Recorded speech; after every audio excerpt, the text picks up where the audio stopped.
Our intuition is always communicating with us, but sometimes we can't really hear the message, and so it finds interesting ways to communicate with us. So, first and foremost, intuition will come to you through one of the senses. Maybe you just know something, you hear something, feel something, and then it really resonates in your body. There's like a physical response to something. And I've noticed for myself that if I don't pay attention to these messages, then these like physical manifestations get worse. You might get sick. I know that I get eczema when I try to control a lot of things, or when something is not in alignment, whether it's something that I'm doing or something that I'm involved with, a situation, a job, a project. And intuition is a funny thing because if you don't listen to it, the universe steps in. And that's when people have like accidents or just really big things coming up in their lives. And more often than not, it happens during your Saturn return. It's a very transformative time, and some of us need louder messages than others. I remember before I started this podcast, I was really dragging my feet for almost a year, and it took me like hitting my tailbone for a second time, actually, for me to listen to the message like, hey, you need to start this podcast. And the first time it happened to me, it was a really rude awakening. And it was the message of like, hey, you need to get your act together. This is not what you're supposed to be doing. And it's time for you to face the truth. And so Juliet C. Obodo also experienced something similar during her Saturn return. You may know her as the Million Dollar Hypnotist on Instagram. She got hit by a van. She got hit by a van, and that kind of really started her Saturn return and how she started her current business. So don't be like us. Don't get an injury. Don't get hit by a car, a bus. Listen to your intuition well before it needs to get that loud. Hi, Juliet. Welcome to the podcast. Thank you. Happy to be here. Juliet, you're just so inspirational. I love all your content, and really this year myself, I've been focusing more on the unconscious, the subconscious, and kind of just dabbling in hypnosis. I haven't really gotten into it too much, and so I'm super excited to introduce you to my audience. So for those who don't know Juliet, she is a high-performance hypnotherapist and an LLP master practitioner and trainer. She's had a career in tech sales. She started her own design company, and now she is a high-performance hypnotherapist. And so I would love for you to share a little bit more about yourself and how you got into this work. Sure. So my background is actually in biology, and then I switched over and made psychology my major and bio my minor. And I was going to attend medical school for psychiatry. But when I was doing research and studying for the MCATs, I just realized that it wasn't the path I wanted to take. So I switched into business technology, and that's how I started my sales career. And I was in tech sales for about 8 years before I moved over to fintech. And then after fintech, I decided to start my own startup to help women-owned businesses, women-owned startups get funding, because I noticed that there wasn't a lot of support in that area. So that was my first business. And then with my tech background, I started to focus on mobile app development and helping mobile app development companies get funding for their minimal viable products. But even though my businesses were successful, I was very, very tired because I brought over the same patterns that I learned in academia and I learned in tech into my business. And so I also noticed these patterns in my clients when it came to funding. So I started to look at more mindset work and mindfulness. And then I decided to just become a hypnotherapist. It was just the path that I wanted to take. Everything else just simply kind of fell away. I couldn't even look at my old website for my companies anymore. I said, I'm just going to make the leap and stick to hypnotherapy, even though it wasn't something that I saw anyone besides the people that were training me actually making a business out of. People are doing mindset coaching, and even the people I did my certification with, they kind of just had hypnotherapy as okay, yeah, let's just get this done. But I was like, this is a powerful tool, especially for me, because I was diagnosed with ADHD when I was in my teens. And so this method of really getting in touch with my subconscious and really getting in touch with my true values and motivations, I was like, why aren't we focused on this more? So after the program that touched upon hypnotherapy, I took about 10 different certifications. So when people are like, where did you get certified? I was like, everywhere. Everywhere. Well-rounded. Just pick one, please. And so I just learned as much as I could. I hyperfixated, of course, but I learned as much as I could. And then I started to take on clients because I was based in LA at the time, within Hollywood, a lot of studio execs. And so word of mouth, my practice grew. And when I moved back to the East Coast, I started to take on virtual clients in the startup world. And then my practice grew when the startup founders started to tell each other about their not so secret weapon. And so it's just been a whirlwind. Like, I haven't really, it just seemed more natural than any of my other businesses. It was like everything that I learned in school, in research, in tech sales, in fintech, running those two businesses, and then adding hypnotherapy just made my practice even stronger. So I would take the same path, because I would not be the type of high performance hypnotherapist I was today if I didn't have that path, if I didn't have that background as to what your Achilles heel usually is in the startup world, what your Achilles heel really is in leadership, or what your Achilles heel now is with your healing practice. I love that. I love that. Okay. So how long have you been doing this? The last few years, 5 years? So it's coming on 4 years now. Oh, that's so incredible. And how have you seen it grow and change since the beginning to now? I remember.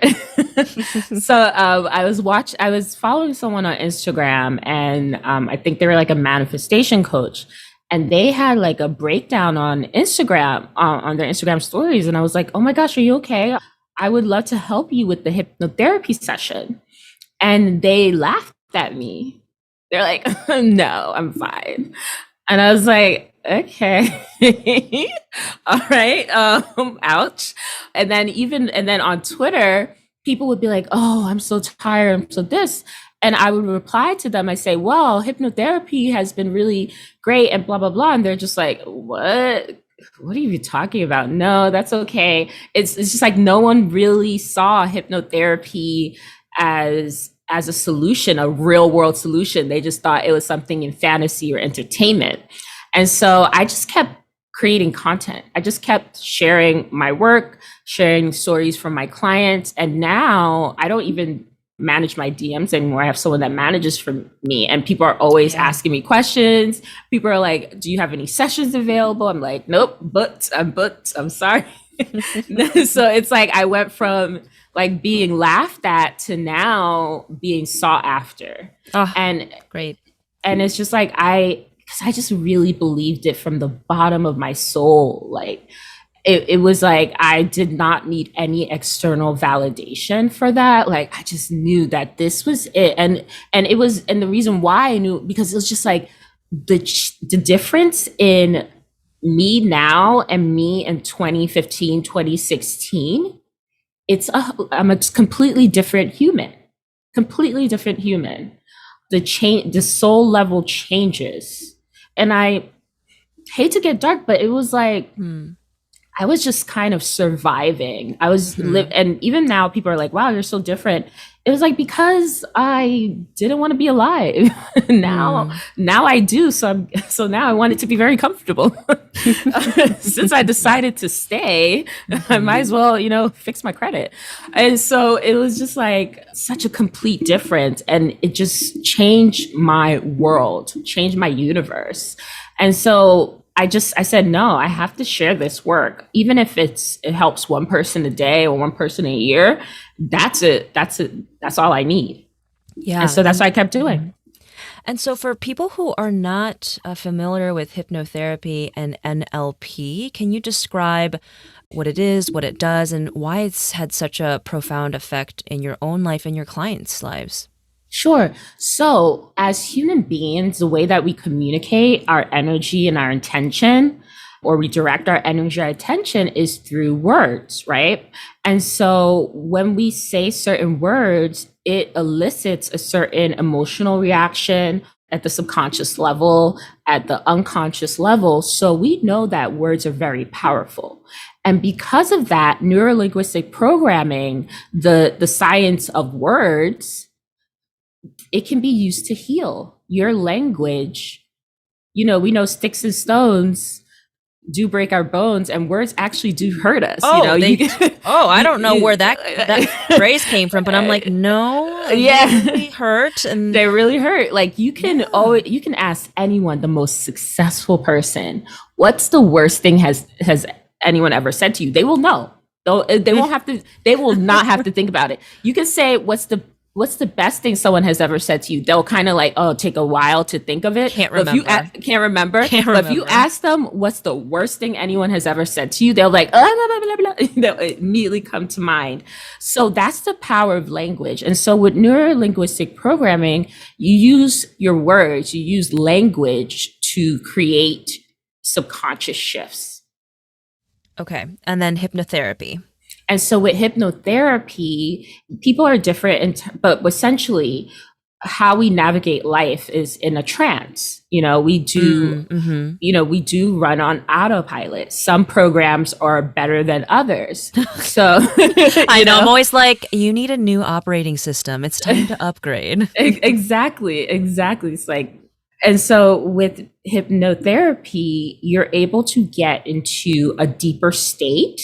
Essentially, like, when you put your computer into upgrade mode, when you click that button, and you can add the updates to your laptop or to your system, your operating system. That's what hypnotherapy is. It puts your computer in that updating mode. It puts your mind into that mode where it can be updated. Yes. Okay. So something to clarify is the conscious, the subconscious, and the unconscious. And how do these modalities affect these three different parts of ourselves? Great question. So with the conscious, you say something to someone. And so it's very surface level. So you give someone a compliment. And that compliment is received at the conscious level. But then the meaning of the compliment is dissected at the subconscious level. And then the feeling of the compliment is felt at the unconscious level. And that's where the magic is, the feeling. Yeah, exactly. Okay, so let's do an example so it really comes like full circle understanding for people. Let's say I have a money mindset issue. Like I'm always afraid like the rug is going to be pulled from under me. So what would a session look like for like, I know you blend both of them, so we can use both or maybe just NLP. Like what would that kind of like look like? Sure. So I would ask you what debt means to you. Okay. Right? Okay. So debt for me is really bad. I don't have any debt. All right. So at the conscious level, you have your spreadsheet, 0 debt, right? Now the subconscious level, it's like when did you believe, when was that belief installed that debt was bad? Oh, my parents. Okay. When I was a kid. No credit card debt, always pay in full. Okay, so that's subconscious. So we would go back to address that memory. Then I would ask you, when you hear the word debt, how does it make you feel? It doesn't make me feel great, but I also understand that sometimes you need to hold debt, let's say in growing a business, for things to like move forward. Like it can be leveraged in a good way, but when I feel it, I'm like, this is something uncomfortable, something like looming over me. Exactly. So even if I were to work on that belief change with you, and and you have worked on that belief change, you understand that debt is necessary, you still don't feel good about it. And that is what really matters. Yes, yes. Because you have these immediate reactions to things. Like sometimes when we act in order to get to certain places and to set certain goals, you have a split second to make a decision, right? hmm Or you have a split second to say yes or say something to a client or say something to an opportunity. And if you are holding on to that discomfort of debt, certain people won't come to you for opportunities because you have to invest in it and they know that you don't like debt. They sense that you don't like debt from conversations you've had. Yes, yes. It's very unconscious. Yeah. And that's what people sense. Yeah. It's kind of like, why would someone get approached at a bar? Exactly. Or someone just out of the blue being like, "Oh, I was just thinking about you and I decided to text you or email you." Yeah. And why people come to me, a hypnotherapist that has been in practice for 4 years versus a hypnotherapist that has been in practice for 20. I like your vibe. Exactly. I love your reels. They were very funny. I remember this one. You were like laying in bed, I think, and eating some like chips or something. And it was about like how once you become an entrepreneur, there's a lot of like unprogramming you have to do, a lot of different things. And I was like, yeah, that was me. Still sometimes me. It really resonated with me. Oh, I'm so glad. Yeah, and my reels and everything, that all comes from just me living on that frequency, Yeah. sharing myself and just trying to be the same online that I am the way I am offline. I love that. That authenticity can really be felt. Yeah, I'm glad. Yeah. And because, during a hypnotherapy session is very, very intimate. So I would Yeah. never like come into your mind with dirty feet, Oh, dirty anything. dirty anything.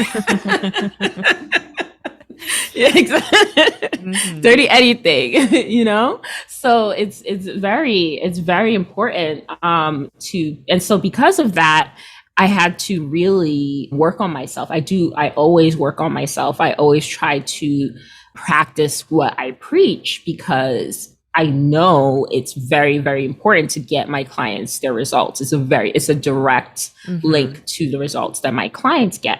Oh, yeah. Yeah. So half the work, I mean, not even half the work, 100% of the work is just on you, on Yeah. yourself. And you're like, okay, is this like the energy I want to be sharing? Do I need to heal this? Do I need to heal that? I have to revisit certain things. And then once that's done, you show up differently. Exactly. Yeah.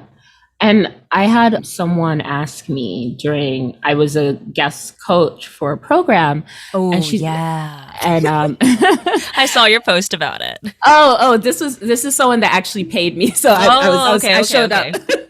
Yeah, it was interesting how in terms of congruency and authenticity, how can you have a money mindset coach program and then approach me not wanting to pay me, but then in one of your modules get your worth, you're telling your Mm, clients to yeah. ask for what they want, and so I'm asking for what I want and you're not complying. But this guest coaching program was actually a paid paid one, and so it went really well. But I just remember someone asking me if they should wait before they start offering their services, that they wanted to do some more work on themselves, and I told them yes.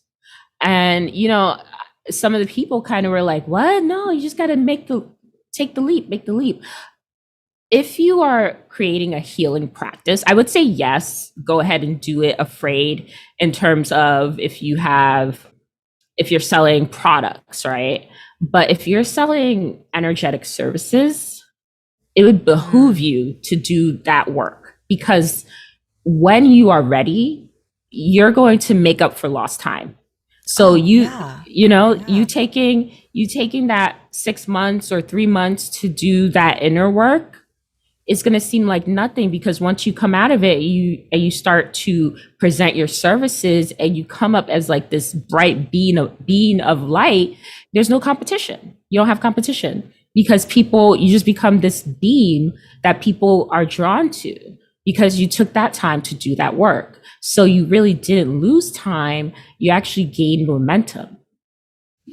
Yes, that is absolutely true, because I think there's always kind of like just need to do a lot more, and like, okay, well, I'll learn along the way, and kind of like bringing that like old way of doing things, like you had described earlier in our conversation, into this type of like wellness energetic work. But that's like the most important thing to learn and understand, is that you will operate very differently in a wellness business, whether using your intuition, psychic abilities, or just getting people into the right state of mind.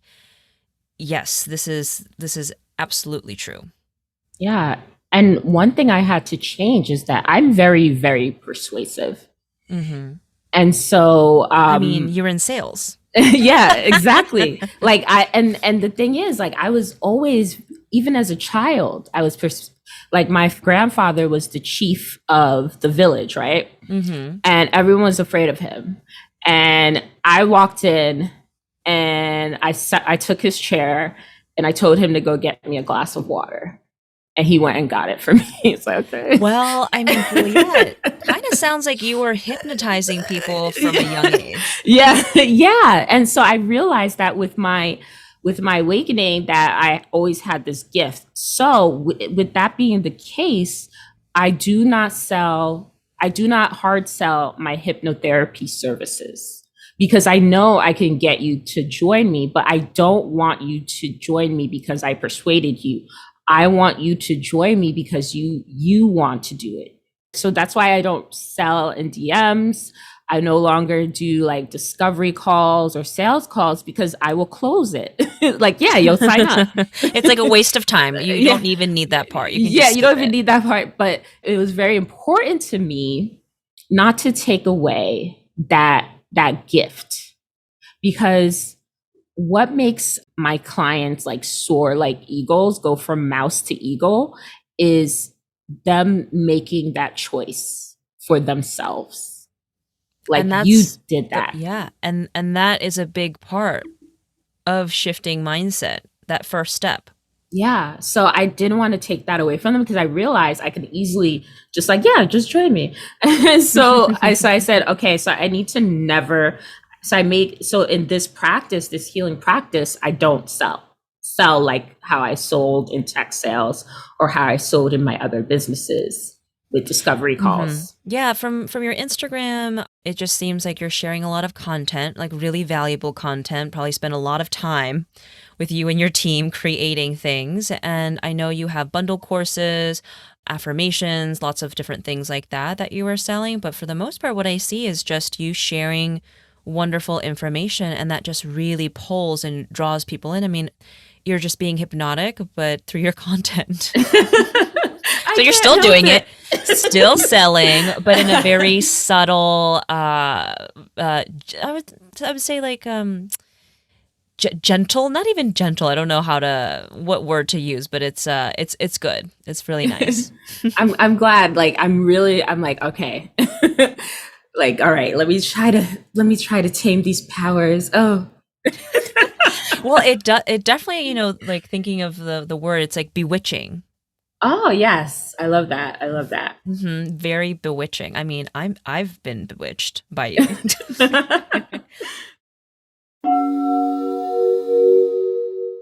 I'd love to know what you learned in this episode, and if you're going through a Saturn return, what support do you need? And what has it been like for you? Has it been kind of like a bit of a soul wrenching experience and you kind of having so many existential questions? Or have you been coasting through it because you've already been on your path, which big kudos to you. Now, these episodes about Saturn return aren't just for people who are going through their Saturn return, which happens in your late 20s, mid to late 50s, as well as mid to late 80s. It's really a source of inspiration for people who are trying to just make a change in their lives, wanting to do something different, but afraid of taking the leap.